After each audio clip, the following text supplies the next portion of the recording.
네, 안녕하세요. 축구생각입니다. 일요일 프로토 총 6경기 준비를 해왔고요. 라리가 그리고 분데스리가 경기들로 준비를 해왔습니다. 자, 일단 우측에 있는 메모장 같은 경우에는 과거 동일 배당 기준으로 국내 배당과 해외 배당에서의 승무패 확률로 생각을 해주시면 될 것 같고요. 그리고 좌측에 있는 인플레이 게임 한 번씩 가입 부탁드리고요. 가입하실 때 추천인 띵크 입력해 주시면 만원 상당의 포인트가 지급이 됩니다. 그래서 고정 댓글로 남겨 놓을 테니 한 번씩 가입 부탁드리고요. 합법 토토기 때문에 많은 이용 부탁드리도록 하겠습니다. 자, 1번 경기부터 말씀을 드리도록 하겠습니다. 레반테 대 에이바르의 경기부터 말씀을 드리겠습니다. 자, 일단 배당 자체는 레반테가 정배를 받았습니다. 하지만 두 팀의 맞대결에서 일단은 무승부가 많다라는 점을 참고를 해주시면 될 것 같고요. 배당에서의 확률은 국내에선 승패 쪽, 해외 배당에선 승 쪽이지만 무승부와 패의 빈도도 있습니다. 결과부터 말씀을 드리면 저는 개인적으로 이 경기는 좀 무승부 쪽을 바라보고 있습니다. 경기력적으로 봤을 때 저는 레반테의 수비가 에이바르보다는 좀 미드진의 수비 가담이 좀 부족한 부분이나 공간을 내주는 이런 부분들이 더 불안한 모습이 있다라고 생각을 하고요. 에이바르가 그런 부분들을 측면에서의 이누이나 앤리이든 브리안 힐이든 이런 선수들이 충분히 노릴 수 있지 않을까라는 좀 생각을 하고 있습니다. 하지만 레반테가 에이바를 상대로 좋은 전적을 보여주고 있고 두 팀의 맞대결에서 일단은 무승부가 많았었다라는 점, 레반테가 홈에서는 에이바를 상대로 시켜지지 않는다라는 점들을 포함을 해본다면 레반테가 정배를 받았기도 하기 때문에 이 경기는 좀 이변을 보더라도 무승부가 더 적합하지 않을까, 에이바르의 승보다는 무승부가 더 적합할 것 같다라고 판단을 해서 저는 이 경기는 무승부로 말씀을 드리도록 하겠습니다. 자, 언오버 같은 경우에는 2.5점 기준으로 봤었을 때 저는 언더 쪽을 말씀을 드리도록 하겠습니다. 일단 레반테 역습에서의 이런 나아가는 모습들, 역습에서의 스피드가 굉장히 좋은 팀이고, 하지만 결정력에 있어서는 최근에는 조금 결정력이 좀 살아나긴 한데 원래의 레반테를 생각을 해본다면 결정력이 그렇게 좋지는 않다라고 판단을 하고 있고요.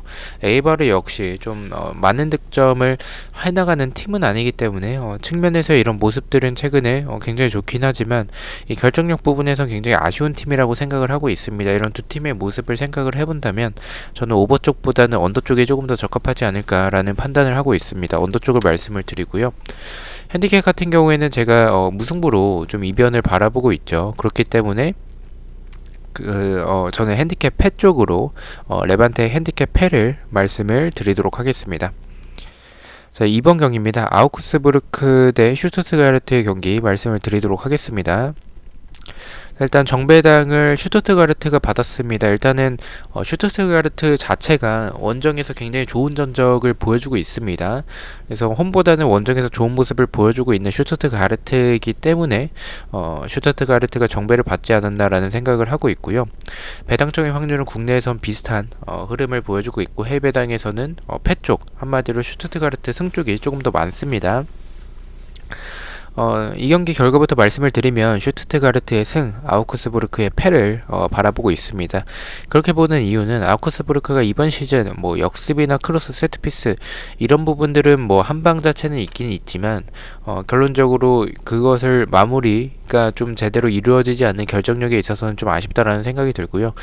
수비적으로는 저는 좀 불안한 부분들이 굉장히 많다라고 생각을 해요. 이런 수비적인 모습들을 봤었을 때에는 슈투트가르트가 원정에서 좋은 점들도 있고, 그리고 이 역습을 나아갈 때 스피드, 템포가 굉장히 좋은 팀이기 때문에 본인들의 경기력을 제대로 펼칠 수 있는 경기지 않을까라는 생각을 가지고 있습니다. 그렇게 본다면 저는 아우크스부르크의 패로 말씀을 드리도록 하겠습니다.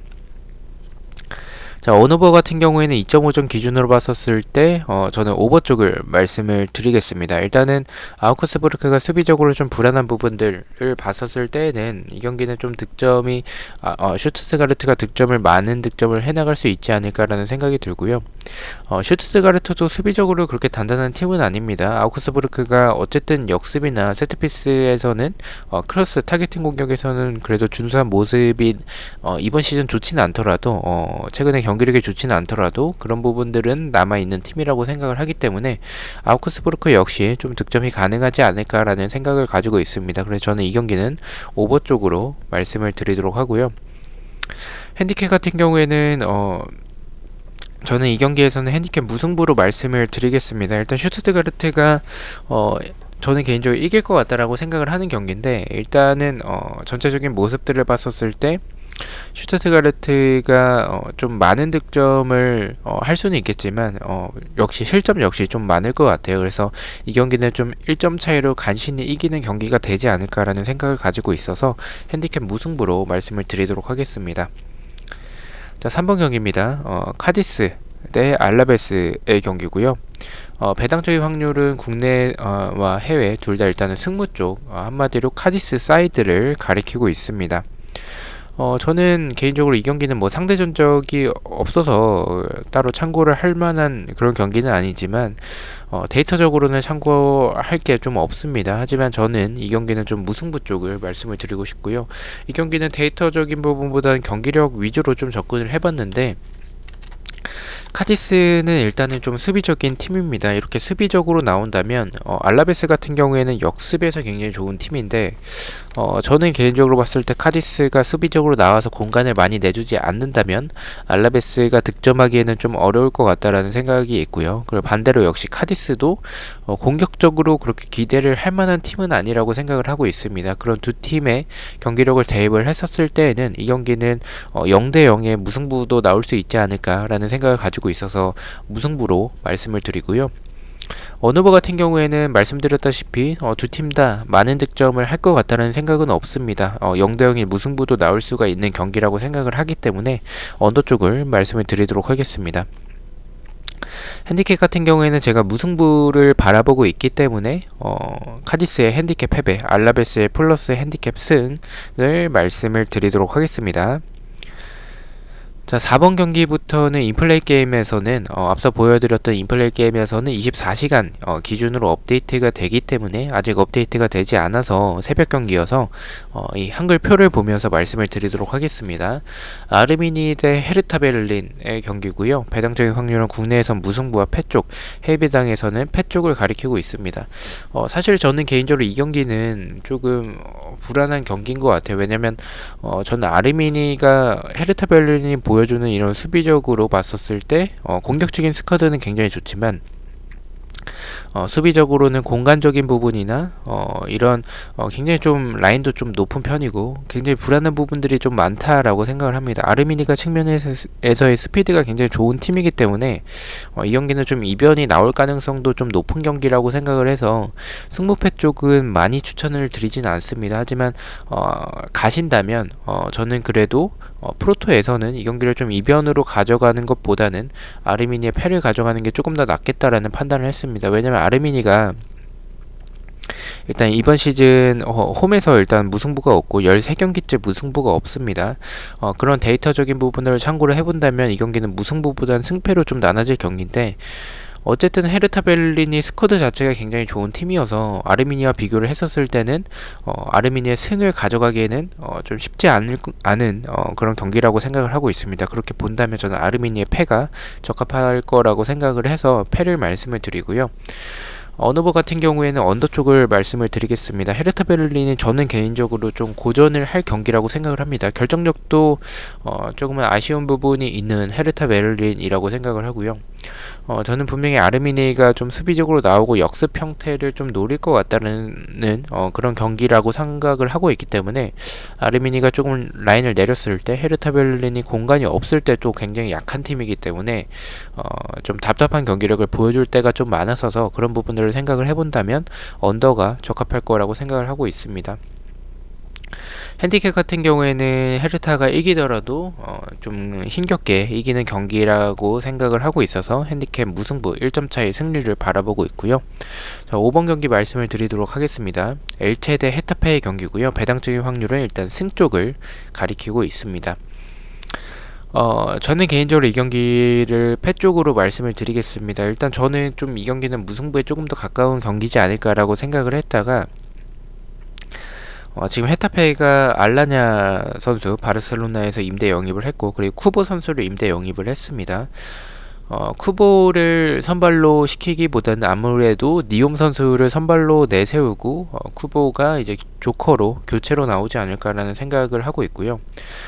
분명히 엘체가 수비적으로 나올 거고 헤타페의 지금 이런 경기력과 결정력으로는 득점하기는 좀 어려울 것 같다라고 생각을 했는데 후반전에 만약에 쿠보가 경기를 출전을 한다면 좌측의 쿠쿠레아와 그리고 우측에서 이런 쿠보 사실 쿠보 스타일이 헤타페와 맞지는 않습니다. 하지만 이런 조커로 나왔을 때 쿠보는 어쨌든 드리블의 능력을 보유하고 있는 선수이기 때문에 흔들어 줄 수 있는 측면에서의 역할을 분명히 해줄 수 있을 것 같다는 생각을 가지고 있어서 그렇게 본다면 저는 이 경기는 좀 헤타페가 이길 가능성이 있지 않을까라는 생각을 가지고 있어서 엘체의 패를 말씀을 드리고요.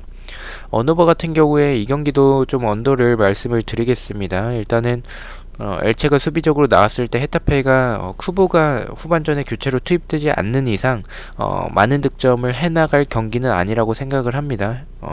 그렇게 본다면 저는 이 경기는 좀 언더 쪽에 가까울 것으로 판단을 해서 언더 쪽을 말씀을 드리고요. 핸디캡 역시 좀 헤타페가 간신히 이기는 경기가 될 것으로 판단을 하고 있어서 1점 차의 승리를 바라보고 엘체 핸디캡 무승부 말씀을 드리도록 하겠습니다. 자, 마지막 경기입니다. 바이돌리드 대 발렌시아의 경기고요. 일단 배당적인 확률에서는 국내에선 승 쪽, 해외 배당에선 승무 쪽으로 한마디로 바이돌리드 사이드로 일단은 가리키고는 있는데 저는 일단은 발렌시아가 더 우세한 경기라고 생각을 하는 게 이런 상성에서 분명히 바이돌리드는 공격적으로 개인 능력을 보유하고 있는 선수들이 많습니다. 하지만 이 바이돌리드 스타일 자체가 약간은 공격적으로 조금 더 공격에 조금 더 치우쳐져 있는 그런 모습이 있어서 수비적으로는 굉장히 불안한 팀인데 특히나 바이돌리드는 뒷공간에 대한 불안함 그리고 크로스와 세트피스에서의 실점이 굉장히 많습니다. 발렌시아 같은 경우에는 역습에서의 좋은 모습들 그리고 크로스 공격에서 지난 경기에서 굉장히 좋은 모습들이 많았었기 때문에 저는 이 경기력을 대입을 했었을 때 이 경기는 발렌시아가 좀 유리한 경기라고 판단을 하고 있습니다. 그래서 저는 이 경기 봤을 때는 바이돌리드의 패 쪽을 말씀을 드리도록 하겠습니다. 언어버 같은 경우에는 이 경기는 사실 언더가 정배입니다. 언더가 정배인데 저는 개인적으로 이 경기는 좀 득점이 많이 나올 수 있다라고 판단을 하는 게 바이돌리드 일단 수비적으로 불안하고요. 발렌시아 역시 이번 시즌 수비적으로 굉장히 좀 불안한 모습들이 많습니다. 두 팀 다 수비적으로 좀 불안한 부분들이 있는 팀이라고 판단을 하기 때문에 어쨌든 발렌시아도 바이돌리드의 이런 크로스 공격에서의 득점을 노릴 수 있을 것 같고 바이돌리드 역시 발렌시아의 이런 불안한 수비 그리고 압박에 좀 약한 부분들을 생각을 해본다면 개인 능력을 보유하고 있는 선수들이 있기 때문에 저는 이 경기는 좀 득점이 많이 나오는 경기가 될 것으로 보고 있어서 오버 쪽을 말씀을 드리고요. 핸디캡 같은 경우에는 제가 바이돌리드의 패를 바라보고 있기 때문에 핸디캡 패로 말씀을 드리도록 하겠습니다. 자, 이렇게 6경기 공유를 드렸고요. 일단은 뭐 제 예측이 맞을 때도 있지만 틀릴 때도 있습니다. 그래서 참고로만 해주시면 좋을 것 같고요. 좋아 보이는 것들만 골라 가셔서 조합을 하신다면 좋은 결과가 있지 않을까라고 생각을 합니다.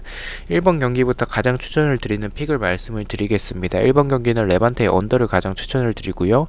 2번은 아우크스부르크의 패배, 3번은 카디스의 언더, 4번은 아르미니의 언더, 5번은 엘체의 언더, 6번은 바이돌리드의 핸디캡 패 이렇게 말씀을 드리도록 하겠습니다. 자, 이렇게 6경기 중에서 제가 가장 안전하다라고 생각을 하는 두 개의 픽을 가져와 봤고요. 첫 번째 픽입니다.